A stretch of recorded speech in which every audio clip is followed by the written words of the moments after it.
Watch this stuff, and then they're getting these ideas, whether it's critical race theory ideas, the outsiders and the radicals.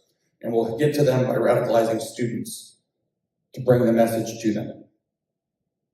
So they had to abandon stability entirely. First, it was they abandoned the stability of the working class within an advanced capitalist system because it delivers the goods.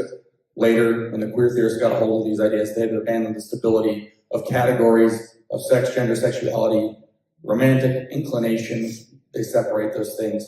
Mental health status, physical health status, ability status, fat status, and on and on and on and on.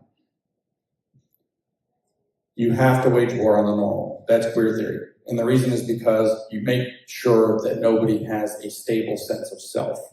But somebody who doesn't have a stable sense of self is easily groomed. So now we turn to the third pillar, which is critical education theory. I'm going to talk, this is the first time I've really talked at length publicly about critical education theory, better known as critical pedagogy.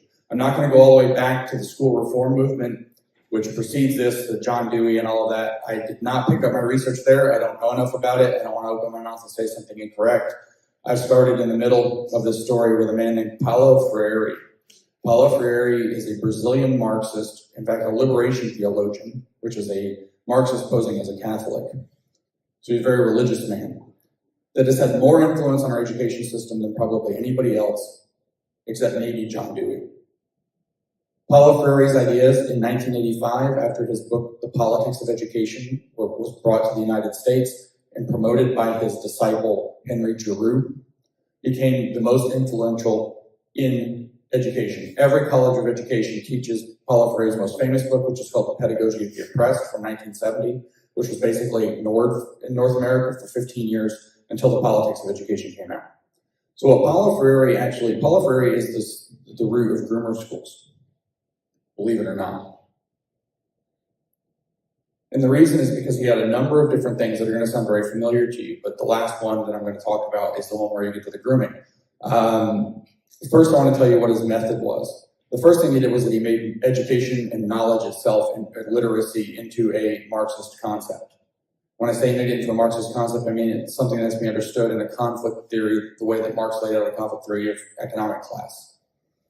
What that means is the literate have a special kind of property bestowed upon them, which is called literacy, or formal education is a term you hear a lot now. The illiterate and the uneducated are excluded from full participation in society by the fact that society has structured itself around valuing education and literacy. This is an injustice. And who got to decide what counts as being educated? Who got to decide what counts as being literate? It's not whether or not you can read. People who are literate and people who are educated decided that they're going to get to decide who's educated and who's literate. So they did this purposefully to exclude peasants, to exclude the underclasses of society, to keep them from rising up.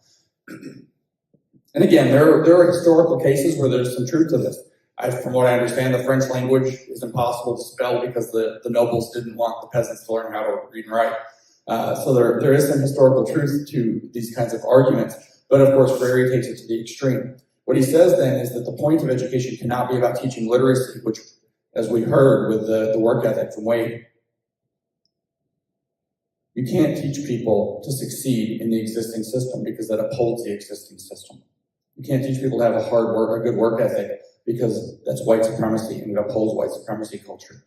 You can't teach people to succeed in the existing system because it upholds the existing system. Instead, you don't teach them literacy, you teach them political literacy. It explicitly says that. But by political literacy, he means Marxist political literacy. That the entire system is orchestrated against certain people, to exclude them, to marginalize them and hold them outside, where their perspective, which is the only true perspective, can't be brought to the center from which it has access to power and can reshape the entire society. He said the way that we're going to get there is this model that he called generative words. If you have kids and you've looked at their vocabulary homework or you've read through the math examples like Wade gave, you know, it's funny because Wade said, the white man has $5 million, the black woman has $0. What's the difference in how much money they have? I mean, this is exactly what and how they do this. They tuck these examples in. And it's kind of funny because if you were like, black